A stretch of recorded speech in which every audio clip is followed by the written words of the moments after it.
Stormwood and Associates is a production of the Nerd and Tie Podcast Network. For more podcasts from actual play to true crime to witchcraft, go to nerdandtie.com or join our community on Discord by finding an invite at nerdandtie.com/discord.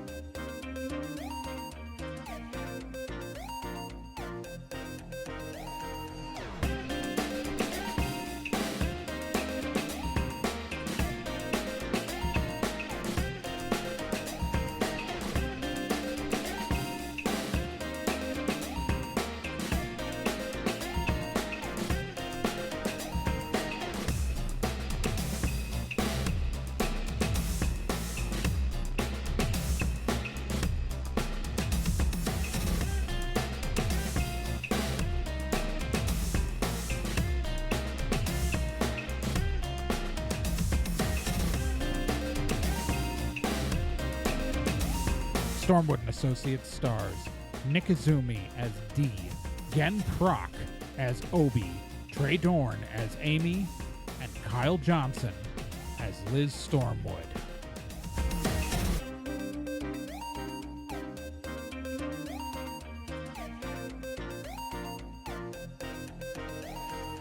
Previously on Stormwood and Associates. So, Stormwood Field Operations Team 623 ended up in another universe. It's a whole mess. And they're currently trying to find their way back home. The magical stone, though, that took them to this alternate universe fell and cracked. So, after going through the semi-medieval but also kind of crystal punk world that they're in, they've ended up at the Quicksmoke Tavern on the north side of an unnamed city, talking to an elven wizard named Piotr with a phenomenally wide mustache. And as Dee has sat down and is attempting to negotiate with Piotr for help, it's not going... Dee's not good at this. I'm just gonna... Yeah, no, it's... And bringing up, like, irrelevant stuff. Well, let's just say I know some folks are in the market for a tool that could be used to cross worlds. Oh my because God. They don't want to... Oh my God! Amy is just like... Amy walks up to the table. Look, we have a magical thing. It's broken. Can you fix it? We are talking in circles needlessly and giving way too much. We have a thing that needs fixing. Can you fix it? You just kind of... Everybody roll me a d10. 3. 5. 1. Okay. Yeah, he just kind of looks at you guys and... I can fix most things. What are we talking about here? What size?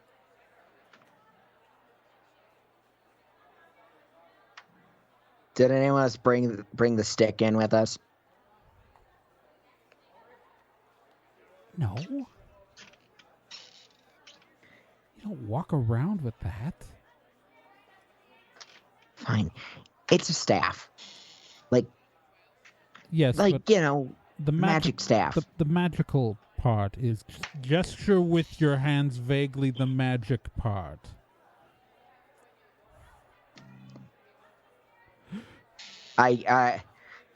Dee puts out her arms to give it an idea of the length of the staff, and then which part, which part. Okay, usually, he's just like trying to make. Usually, a magical item has a physical component that's not necessarily, and then there's the magical part. Usually, it's a gem of some sort. Liz walks up. It's a rock. There's a rock on this staff. Please, can you fix it? Yeah, there's a rock. God, this is interminable.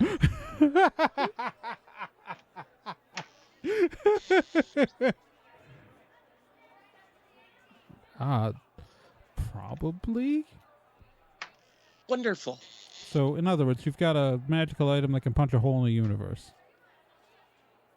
Yeah, exactly. And it's about this big, and he gestures roughly about the size of the thing. And what's wrong with it right now? It's busted. Like, how is doesn't it work. broken? Is it in pieces? Is it in one piece with a crack? Is it just stopped glowing? Like, what's going on? It's broken. It's got a crack in it. Oh my god, D. It's got a crack in it. He kind of looks at everybody. Roll me a d10. He's kind of making a he's kind of looking at the two goblins who are with you. 10. 4. All right. So Obi, did you roll? 6. Okay. Liz, you notice that he's making you're not sure what he's communicating to the two goblins who are with him, but he's kind of he's communicating something subtly through some minor hand gestures. All right. Well, okay, before we determine a price for my services, I need to see it. Do you have it nearby?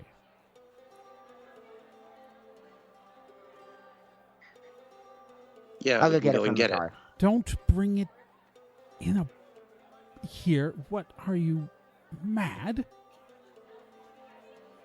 Am I pissed? Yes. Yes, I am. As in, not in your correct mind. We're in a very crowded public place. You don't Well, then bring out something like that here. All right. It requires a very special license to do this legally, and if you're coming to me, it strikes me that you don't have one of those. So, we will go to wherever it is.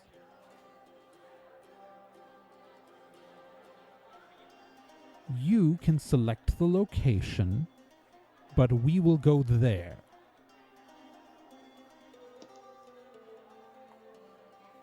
Cool.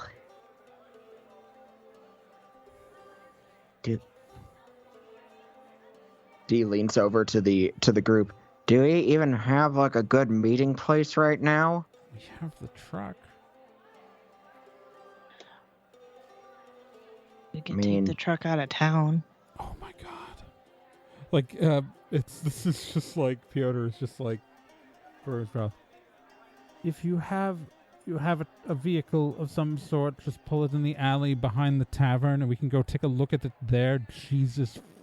Not Jesus. He doesn't say Jesus because that's not a word in his vocabulary. By the frickin' starry night, I swear you are... Ma'am, if it were not for your beauty, you would be trying my patience very desperately right now. You're not the first person to tell me that. Okay. So, we can go behind the tavern, in the alleyway where there aren't, a lot of people, and we can take a look at it.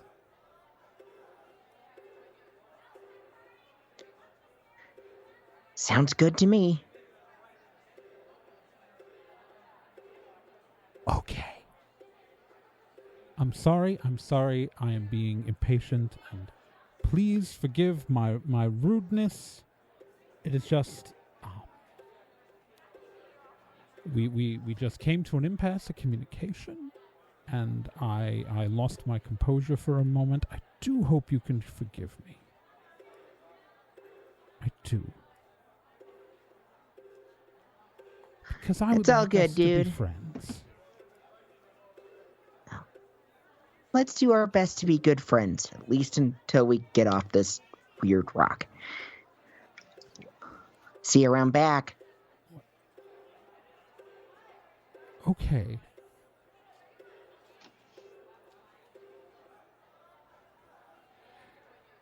All right. So you guys gonna go walk back to the truck and bring it behind the tavern? Yep. That is the plan, yeah. Okay. As you guys are leaving, you see him like toss a large number of coins down on the table as he and his two goblin companions start getting their stuff together to exit the bar.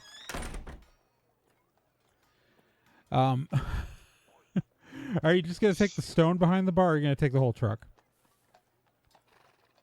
I'm driving the truck back there. Okay. All right, it's a very narrow alley. You do it like the truck fits, but barely. Like there's only like probably like 2 spare feet. It is very hard to squeeze in and out of the truck when you're back there. The truck does have a sunroof that you can open in case of emergency if someone needs to climb in and out of the roof, I guess.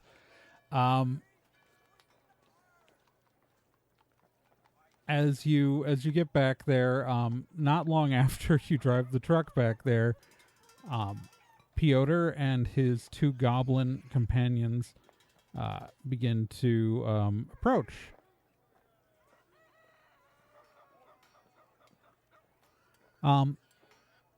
So the alley on one end is a dead end, and you pull the truck into it, and they approach from the open end towards the street. Cool beans. Piotr's dressed in kind of very well-tailored clothes. He has kind of a small cape on epaulets behind him, and he's just in a very well-tailored pants, knee-high boots. His shirt is open like halfway down, and he's an elf, so there's no chest hair or anything, but he does have that very, very, very, again, large mustache. And his blonde hair is kind of slicked back. I realized I maybe didn't describe him enough. And he's, other than the weird mustache, he is very handsome for an elf. He walks back with a little bit of swagger, and he goes, "Let's see this." I'm assuming all 4 of you got back out of the truck, or is anyone still in the truck?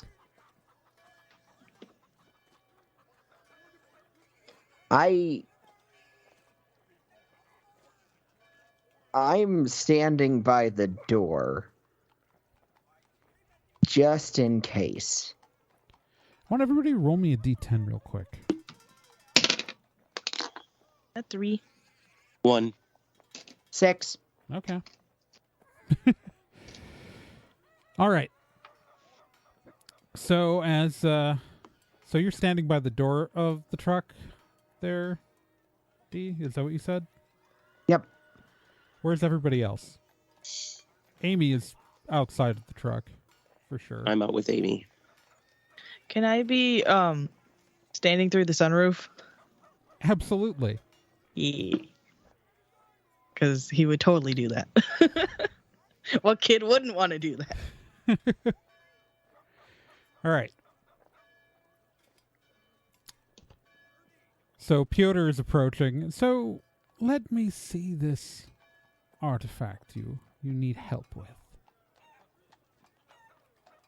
Amy kind of looks to you, Liz. Nod. Okay, she pops open the little side gear tunnel, like the side compartment on the side of the truck, and begins to pull the staff out.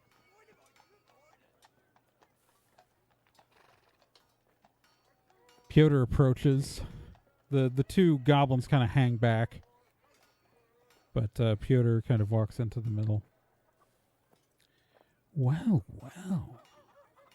this is excellent craftsmanship. This has to be from at latest the Second Age. You can see here in the craftsmanship of the mounting point here. This is. You'd think that look at this here. You would think that that's dwarven based on the attachment there, but it actually is goblin. A goblin craftsman made this, and it's can tell that it's maybe from the Tranco region. Oh, legendary items like this are just not seen anymore. This is beautiful. Except for the one part, right? Yes. But look at this. As you can see here, even in this wooden handle, and this is not an operational part of the actual magic, but they have bound these runes to keep the handle from weathering and wasting away with the ages, so that this is the original staff that this was mounted to. These runes are completely unneeded for its function. You could take the entire head of this staff off and it would be just as powerful once with the stone in its mountings, but they've put in the effort and the craftsmanship into this to keep the handle itself from falling to age and time. It's gorgeous. Now, the stone itself, there is a crack, and this is the fundamental storage of energy. I don't think it doesn't interfere with the actual storage of energy. So this is it looks like it's interfering with the recharge cycle, but I actually don't. So what's happened here is the part of the crystal that's been damaged here. These outer layers are how it connects to the energies of the threads, and they recharge it over time. And normally, if this was intact, it would recharge instantly upon usage, where it would regain its power immediately. Right now, with this flaw, it merely just will be delayed in how long. Like it may take 2 to 3 days for it to regain its power, maybe a week, depending on how strong the current. But this is functional. I don't know if this can be the craftsman who made these, if this is from the Second Age or earlier. As I said, I don't know if any current craftsman even knows the techniques where this was forged in. This is beautiful. Oh, even in its current state, this is one of the most powerful objects I've ever held. Everybody roll me a d10. 9. 6. 3. Obi? Yeah. So further down the alley, that towards the direction, not the direction you came from, but like the direction that's kind of a dead end, there have been some like bins and some barrels and boxes. You notice some movement back there?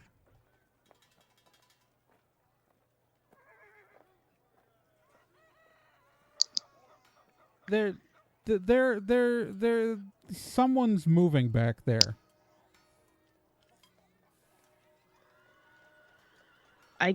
Can I see them clearly at all? Or no, just like movement? You can, like, there's stuff between you but you can like see something moving between, like something person-sized moving between like some of the barrels back there. But you can't make them out fully. Hey gang, we're not alone. There's somebody in the other end of the alleyway. Yes, so this is gorgeous. Thank you so much for bringing this to my attention. You are very welcome. I'm glad we could let you see this. We're going to need you to put it back. You know, when you walked in, I thought I had been sent a simple bounty. But it's come twice. And he just makes dead eye contact with you, Liz. Right. Okay. And he snaps his fingers, and 4 more goblins kind of erupt out of the like the boxes and barrels behind you guys, and the 2 who are blocking the entrance to the alley draw their swords. Everybody roll initiative. Oh, you shitbags.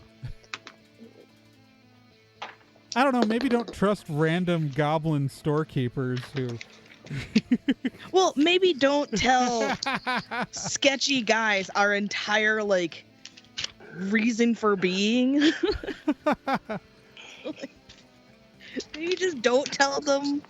Hey, look, they smelled the human. Yeah, but we didn't have to tell them our entire meh. The heck did I put his list of items that he has? All right, let me know when you have your initiative scores. 12. Okay. There it That's is. plus swiftness, right? Yes. Yeah. 13. 12. And did you remember to add a 1 to your roll there, Kyle? Yes. Okay, good. So that is Obi. You guys all rolled really well. Amy got like a 7 initiative. All right, so Piotr goes first, and he is going to cast Immobilize on Liz. So let me... gotta get up that character sheet. Sorry, I've got these character sheets on 2 different files this week. There we go. Where's his stats? Not those stats. These stats. All right. And so he's going to... I need you to roll me a d10 there, Kyle, because he's casting Immobilize on you. That's an 8. Yeah, he got way better because I just rolled for him, and he got like a 13. So you're immobilized for this fight. Cool. You just find kind of... What happens is kind of spectral vines wrap out of the ground and just like wrap around your legs. And then your arms, and you're just kind of frozen in place as you're tied up by them. That will bring us to D. All right. Let's see. I'm going to pull my handgun. I don't know if these assholes have seen anything like this before.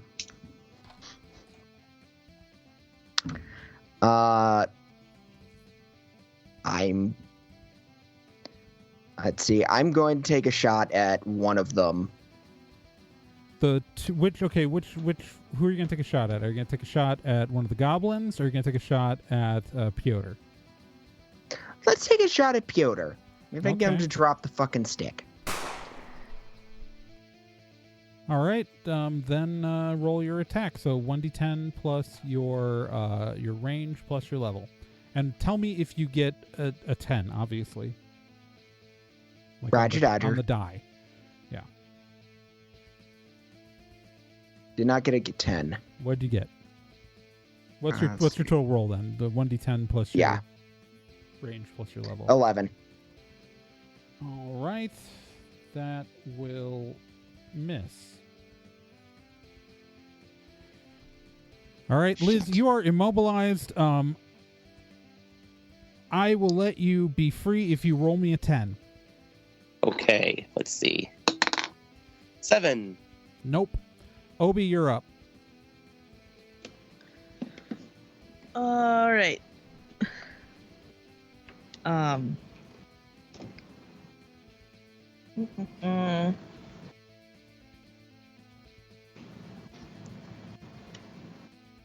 Sorry, I've got an option of which ranged weapon to use. So I'm trying to figure out what would be best.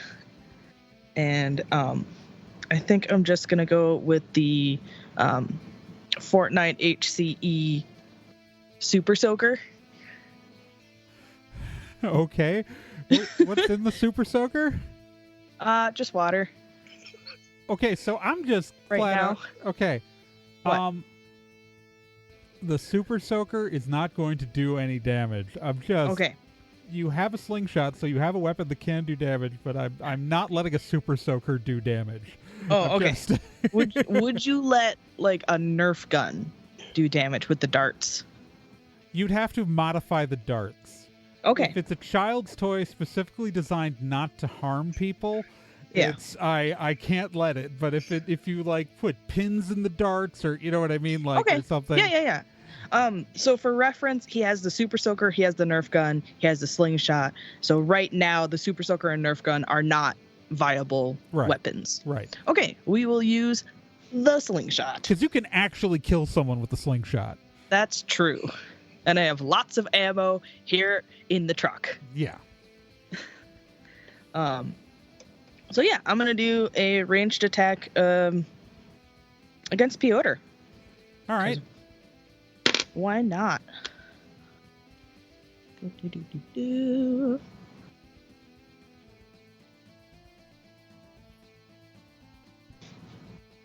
Oh, nope. No. I'm not supposed to have that. So it's 1d10 Yeah, it's- plus your range plus your level. Oh, it is plus that. Okay.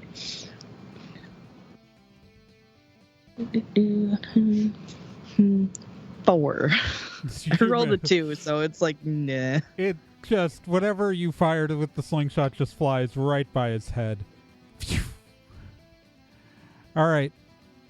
That's going to bring us to two of the guys, or two of the goblins who are back, not the ones blocking the entrance, but two of the ones back in behind, like further into the alley, are going to pull out some crossbows, and they are both going to take shots at, well, they're not going to shoot at Liz because Liz is the prize. So they are going to take shots at, well, I'm going to say D. Shit. What's your dodge? What's your swiftness plus level? That's 4. All right. Both of them are going to hit.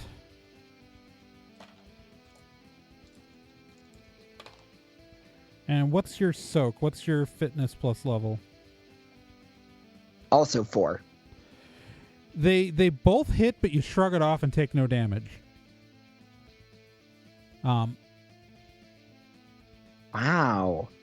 You guys suck. All right, the two guys now who are kind of the two who are further towards the entrance are now going to come in, and they're going to both take swings at Amy. And that guy's going to miss, but that one's going to hit. I think. Let me double check. No, that one's going to miss also. I would have had to have rolled one higher to hit. All right. No, wait, they hit. That one hits. I just did math. I forgot to add the level. All right. And does 5 plus... What's her soak? So she takes... so Amy takes 4 damage.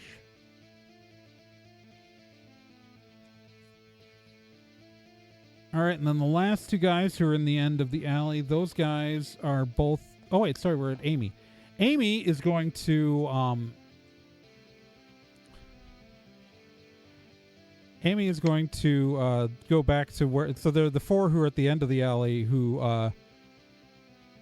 Not the ones who just swung swords at her, but she's going to. Yeah, what's my. Amy slides on. Oh, I know what Amy's going to do. This is going to be stupid. All right. So. Amy shoves her hands in her pockets and pulls out a couple of punch daggers. And she's going to go running straight back at the four goblins who are at the far end of the alley, the ones who are in the deeper part of the alley. And as she runs back there, psychic flame begins to surround the punch daggers, and she is going to just slash psychic flame with these punch daggers into those four. As a sweet move. Not as a sweet move, as a attack spell, I should say, but so I don't have to get the votes. So these four are all fodder, so that's her melee plus level plus 1d10. And she just like slashes through two of them. And they are just... Those two are dead. As she, like, with these two punch daggers, pretty much cuts two of the goblins in half. That brings us back to Piotr, who, seeing that, is going to, just, as he glances back at Amy, is going to raise his hand where a ball of fire is going to form in his hand, and he's going to throw that ball of fire at Amy. And she is going to take... How much? Oh, shit. How fucked is Amy? Oh, boy. Oh, boy. Amy's down.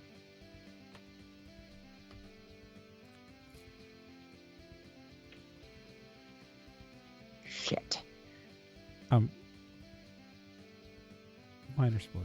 She's unconscious.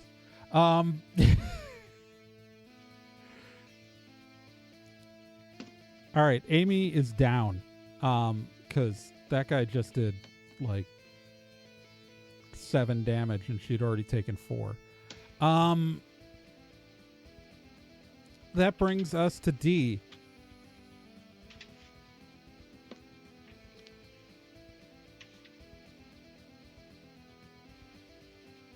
All right. Shit. God, I wish I knew something better about getting a... God, I wish I would have taken some goddamn first aid. All right. I'm going to take another shot at Piotr. Okay, roll me your attack. Fuck. It's one. It's both in and out of character.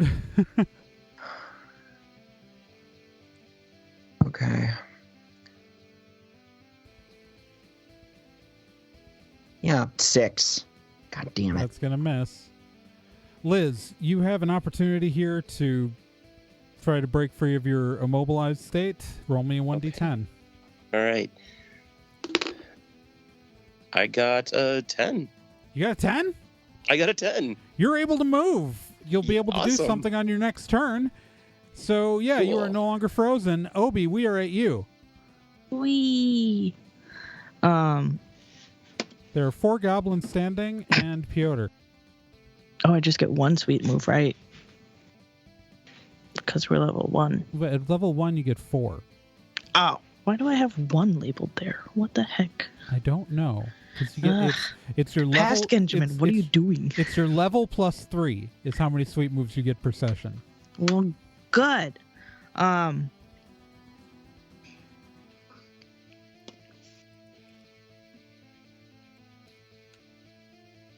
I'd like to use a sweet move to I think attack the 4 goblins I'm gonna take my fidget spinner Okay. and put it in my slingshot and kind of do a boomerang hit with it. Okay. So you want to take the fidget spinner, get it spinning, put it in, launch in the slingshot, and have it like ricochet around and hit all of the goblins in Yep, the alley? and then return back to me like a little fidget spinner boomerang. All right. Do we vote that works? Love it. Yeah. All right. So no matter what, this is going to hit all of them. Let's see how many it actually hurts. So roll. So I want your range plus level plus 1d10.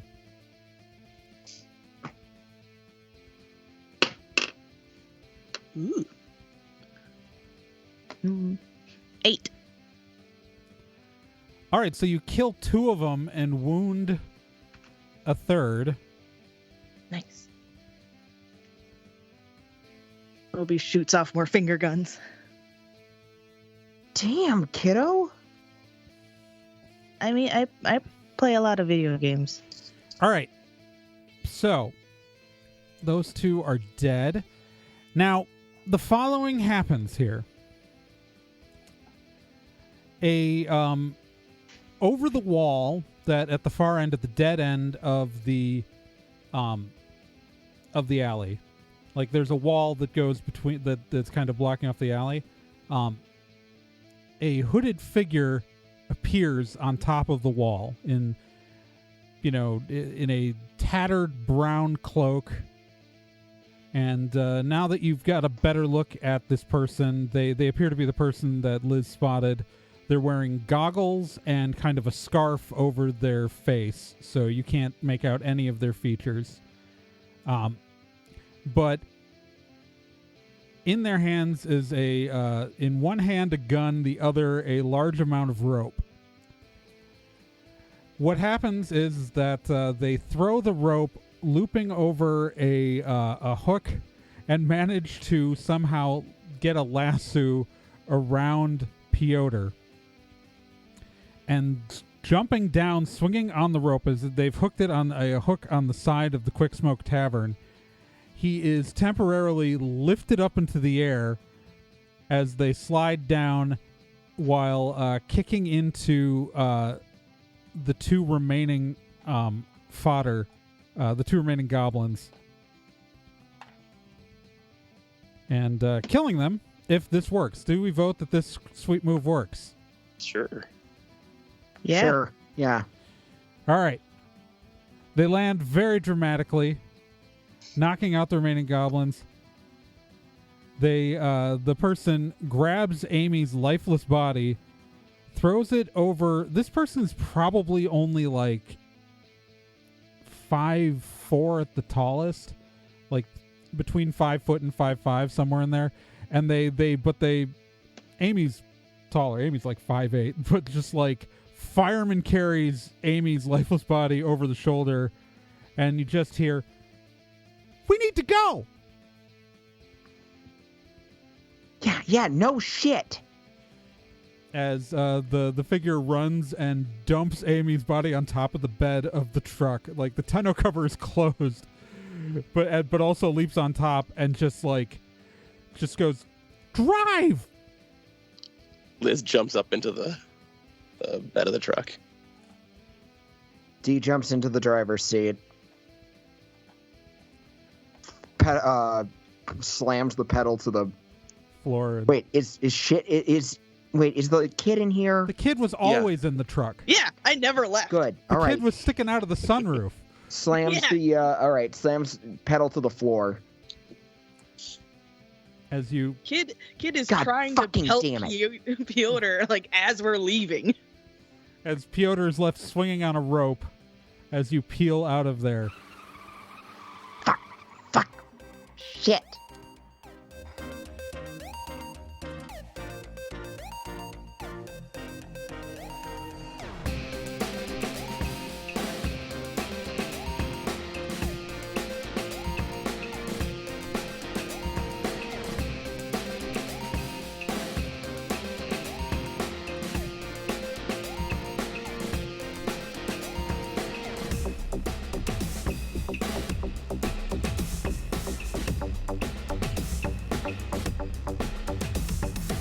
Stormwood and Associates is a production of Nerd and Tie. You can find more information at nerdandtie.com/Stormwood.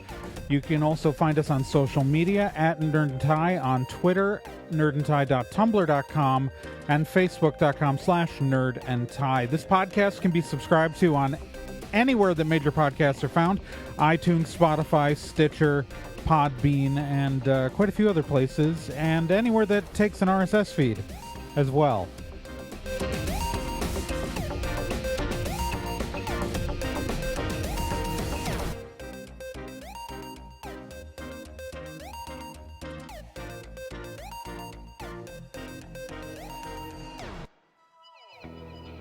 Hey, while you're still here, let me tell you about another podcast on the Nerd and Tie Network, and that's Let's Be Legendary. Let's Be Legendary, the Feywild West, is a 5th edition Dungeons & Dragons actual play game, so an actual play game like this one, but like, you know, in a system people actually use in the real world. Set in a homebrew Wild West steampunk world, the Feywild West follows two people discovering what it means to be in a relationship, all the while seeking revenge and learning the truth of their pasts. Let's Be Legendary podcast is an LGBTQ+ podcast with both main and minor characters, as well as players falling under the queer blanket. A heavy RP game with a focus on story and characters, and you can hear it every week here on the Nerd and Tie Network, and you can find all of their subscription information and links at nerdandtie.com/legendary.